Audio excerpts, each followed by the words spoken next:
Movie की start में सन 1673 का मेक्सिको का एक सीन दिखाया जाता है जिसमें एक फैमिली को दिखाया गया है।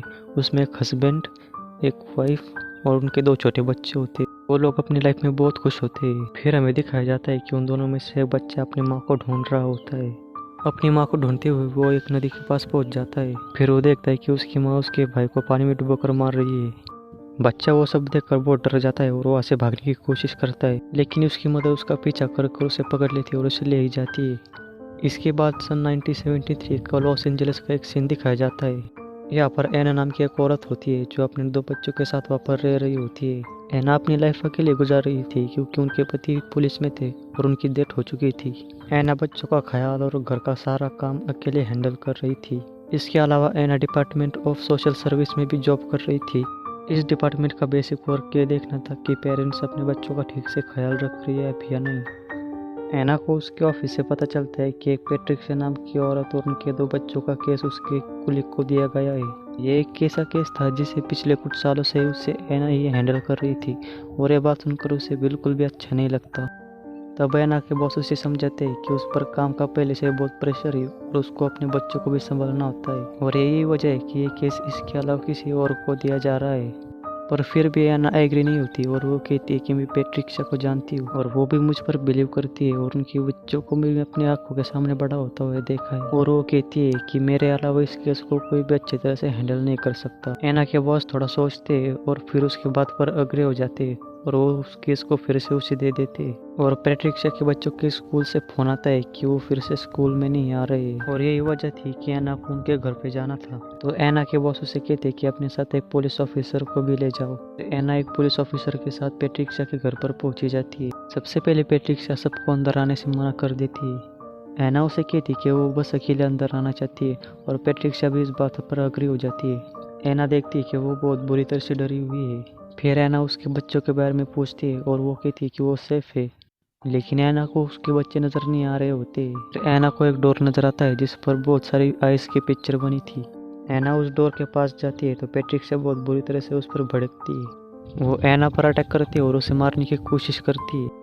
तभी फौरन वहाँ पर पुलिस वाला आता है और वो पैट्रिशिया को पकड़ लेता है और इसी दौरान एना उसके गले से एक की निकाल लेती है। इस पर पैट्रिशिया उसे कहती है कि उस डोर को ओपन मत करना, लेकिन एना उस डोर को खोल लेती है और उसमें पैट्रिशिया के 2 बच्चे होते हैं और वो 2 बच्चों भी बुरी तरह से डरे और सहमे हुए होते हैं। वो एना को कहते हैं कि दरवाज़ा बंद कर लो वरना वो हमें मार डालेंगी। एना को उनकी बात जरा भी समझ नहीं आती कि वो लार और रोना की बात कर रहे होते हैं। इसके बाद उन 2 बच्चों को चाइल्ड सर्विस शेल्टर में भेज दिया जाता है। एना देखती है कि उन बच्चों के हाथ में जलने के निशान है जिस पर वो कहते हैं कि उसने किया है। तब भी एना को समझ नहीं आता कि वो किसकी बात कर रहे हैं। जिसके बाद एना अपने घर को चली जाती है। पर रात के वक्त लाल रोना पैट्रिशिया के बच्चों को डुबाकर मार देती है। उन दोनों को डुबाते वक्त लाल रोना की आंखों से आंसू आ रहे होते हैं और यही वजह है कि उसको वीपिंग वुमन कहा गया है। एना के पास कॉल आता है कि पैट्रिशिया के बच्चे नदी में डूबकर मर गए। वो वहाँ पर पहुँच जाते हैं और वो अपने बच्चों से कहती है कि कार में बैठे रहे। वो कार को दूर ही पार्क करती है ताकि उसके बच्चों को कुछ भी पता ना चले। एना बच्चों की डेड बॉडी के पास जा ही रही होती है कि तभी वहाँ पर पैट्रिशिया आ जाती है और एना को कहती है कि तुमने मेरे बच्चों को मार डाला और कहती है कि बस एक ही रात बची थी और हमें उससे छुटकारा मिल जाता। फिर एना उससे पूछती है किससे, फिर वो कहती है लाल रोना से। फिर पुलिस वाले पैट्रिशिया को वहाँ से ले जाते हैं। वह कार में स्मेंता सो जाती है पर क्रिस वहाँ पर जाग रहा होता है। वो चुपके से गाड़ी से उतरकर उन 2 बच्चों की डेड बॉडी को देखने जाता है। इसी दौरान क्रिस को वहाँ पर किसी की रोने की आवाज़ आती है और ये कोई और नहीं लाल रोना ही थी जो कि क्रिस को अपने पास बुला रही होती है और फौरन वहाँ से गायब हो जाती है और एकदम से वो क्रिस के पास आ जाती है और उसका हाथ पकड़ लेती है जिससे कि उसका हाथ जल जाता है और क्रिस के हाथ में भी ऐसा जख्म बन जाता है जो कि पैट्रिशिया के बच्चों के हाथ पे था। क्रिस काफी डर जाता है और कार में आकर बैठ जाता है और लालो रोना भी वहाँ पर आ जाते हैं और क्रिस को डराने लगती है। लालो रोना कार के अंदर आने की कोशिश करती है पर तभी वहाँ पर एना आ जाती है और फिर वो घर पर जाते हैं। अगली सुबह एना चर्च को जाती है और चर्च के बाहर रिफल अरविला नाम के एक रिच डॉक्टर होते हैं। वो अपने जादुई वर्ड से लोगों का इलाज कर रहे होते हैं जिससे कि वो ठीक हो जाते हैं। एना लालो रोना के बारे में फादर से पूछती है और फादर उसे लालो रोना के बारे में सब कुछ बता देते हैं। स्मेंथा अपने घर के बाहर खेल रही होती है और वहाँ पर उसे लाल रोना नजर आती है। लाल रोना समंथा का हाथ पकड़कर उसे भी कर्स बना देती है और समंथा के हाथ में भी जलने का निशान बन जाता है। एना घर आ जाती है और वो देखती है कि समंथा बहुत ज़्यादा डरी हुई है। एना उसके हाथों पे जले हुए निशान के बारे में पूछती है। समंथा झूठ बोल देती है कि मैं कहीं पर गिर गई थी। फिर एक डिटेक्टिव जिनका नाम कूपर होता है वो एना के घर पर आते हैं, जो कि एना के हस्बैंड के फ्रेंड थे। कूपर कहते हैं कि उन्हें पैट्रिशिया पर ही शक है कि उसी ने उसके बच्चों को मारा है। पैट्रिशिया और उनके गाँव का ये कहना है कि वो मर्डर के टाइम चर्च में ही थी। फिर वो एना को एक फाइल देते हैं ताकि वो पैट्रिशिया के केस की थोड़ी इंफॉर्मेशन ले। फिर हम दूसरी तरफ देखते हैं रेफल को, जो कि पैट्रिशिया के घर में लाल रोना के आंसू जमा कर रहा होता है। रात को एना पैट्रिशिया की फाइल देख रही होती है, तभी उसे किसी के वहाँ पर आहट महसूस होती है। वो जाकर देखती है तो क्रिस नींद में चल रहा होता है। तभी घर का दरवाजा अपने आप खुल जाता है और ऐसा फील होता है कि कोई मैजिकल पावर अंदर आ रही है। फिर एना क्रिस को सुला देती है और समंथा को देखने जाती है, पर उसी टाइम पैट्रिशिया के फाइल के पेपर वहाँ पर कोई बिखेर देता है। तब एना समझ जाती है कि रूम में कोई और भी है। तभी एना देखती है कि समंथा के रूम में लाल रोना है। इससे पहले वो कुछ कर पाती कि तभी दरवाज़ा बंद हो जाता है। इसके बाद एना के रूम में भी लाल रोना आ जाती है और एना उसे कहती है कि वो वहाँ से चली जाए। इतनी देर में क्रिस और समंथा दरवाज़ा खोलकर वहाँ पर आ जाते हैं। एना उन दोनों को अपने बेड पर सुला देती है और वो खुद सारी रात जाग रही होती है। एना पैट्रिशिया से मिलने जाती है, लेकिन वो अपने बच्चों की मौत का जिम्मेदार एना को ही समझती है और एना पैट्रिशिया के हाथ में वो जलने का निशान देखती है।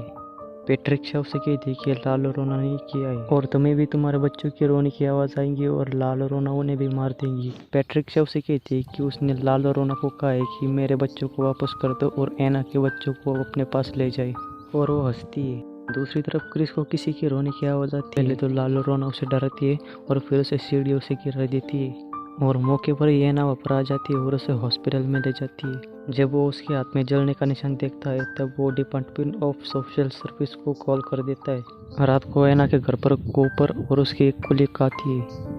वो ये देखने आई थी कि एना उनके बच्चों को मारती तो नहीं।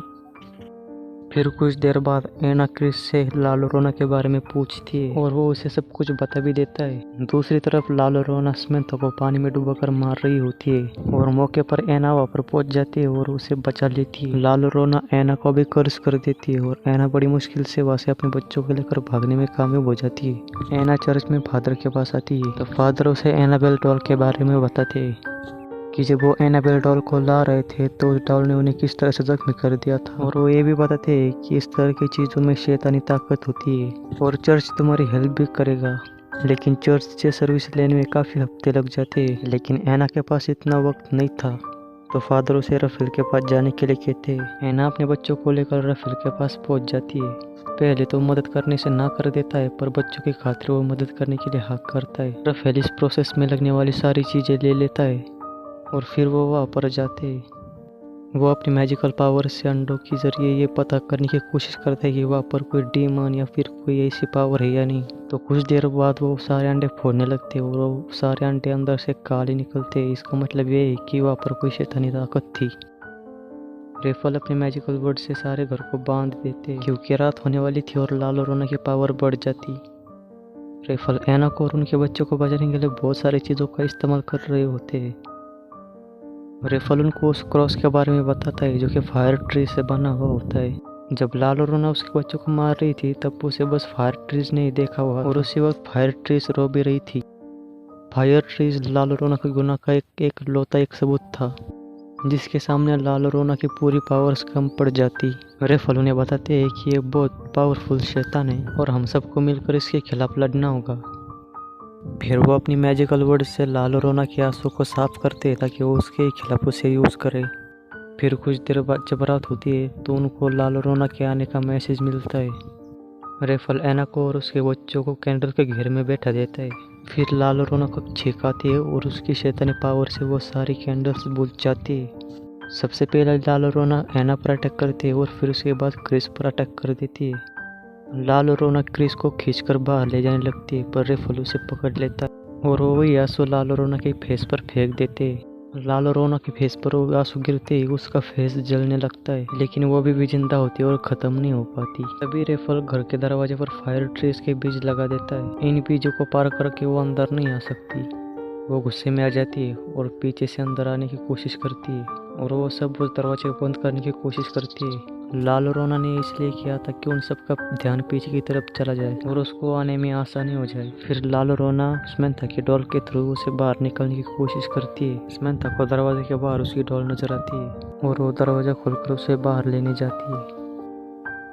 समंथा इस बात का ध्यान रखती है कि वो डॉल उठाते समय उस बीजों के पार ना जा सके और तभी वहाँ पर एन आ जाती है। वो समंथा को डॉल लेने से मना करती है और भागते हुए उसके पास जाती है और उसके हाथ में वो डॉल लग जाती है और जब उसे खींचने लगती है तो उसकी वजह से वो लाइन टूट जाती है। इसी दौरान लाल रोना समंथा को बाहर खींच लेती है और दरवाजा अपने आप बंद हो जाता है। लाल रोना समंथा को पानी में डुबोकर मारने की कोशिश करती है। एना वहाँ पर आ जाती है और उसको बचाने के लिए आगे जाती है। एना उसे बचाने के लिए पानी में कूद जाती है और जैसे वो पानी में कूदती है तो लाल रोना उस पर हमला कर देती है और उसे भी जान से मारने की कोशिश करती है। और तभी रेफल भी वहाँ पर पहुँच जाते हैं और अपने जल से उस पानी को शुद्ध कर देते हैं, जिससे कि लाल रोना को स्विमिंग पूल से बाहर निकलना पड़ता है और एना और समंथा बच जाती है। फिर हम देखते हैं कि एना के हाथ में लाल रोना का एक लॉकेट आ चुका है और वो लोग समंथा को लेकर अंदर भी आ जाते हैं। समंथा बार बार घर से जाने की कोशिश करती है, जिस पर रेफल उसे कहता है कि समंथा के ऊपर लाल रोना हावी हो चुकी है और जब भी लाल रोना समंथा को बुलाएगी वो उसकी तरफ जाएंगी। वो ये भी कहता है कि जब तक लाल रोना से पीछा नहीं छूटता तब तक हम इन दोनों की हिफाजत करनी पड़ेगी।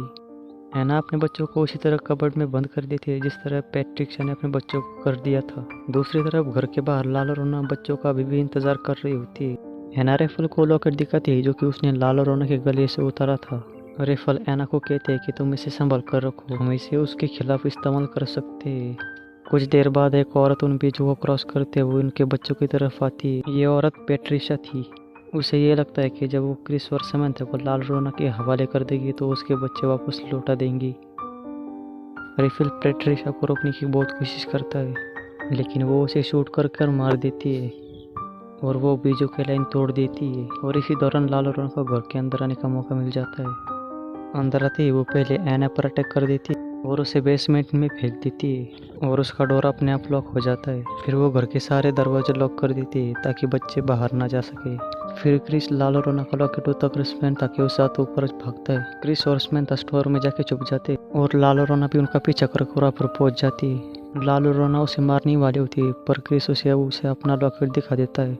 क्रिस के हाथ में अपना लॉकेट देखकर लाल रोना अब नॉर्मल लड़की हो जाती है। लाल रोना को वो लॉकेट उसके बच्चों ने दिया था और वो अपने बच्चों की तरह उस क्रिस को टच करती है और रोने लगती है। साथ में पैट्रिशिया को भी अपनी गलती का एहसास हो जाता है। वो लॉक तोड़कर एना को बाहर ले आती है। एना भागते हुए ऊपर की तरफ आ जाती है और साथ में रेफल भी वापस आ जाता है जो कि मारा नहीं होता। दूसरी तरफ लाल रोना जब क्रिस को टच करके रो रही होती है उसके पीछे रखे हुए मिरर का कपड़ा हट जाता है और जब लाल रोना खुद को शीशे में देखती है तो वो फिर से शैतान बन जाती है और वो शीशा भी टूट जाता है। लाल रोना रेफल को उठाकर बाहर फेंक देती है और इसी दौरान एना भी वहाँ पर पहुंच जाती है। क्रिस और समंथा एना के पास भाग कर आते हैं। लाल रोना जैसे उनको मारने के लिए आगे बढ़ती है रेफल उनकी तरफ फायर ट्री से बना हुआ क्रॉस फेंक देता है। एना उस क्रॉस को उठा लेती है और लाल रोना के सीने में उसे मार देती है। उस क्रॉस की वजह से लाल रोना खत्म हो जाती है और सब कुछ नॉर्मल हो जाता है और इसी के साथ ये मूवी यहाँ पर खत्म हो जाती है।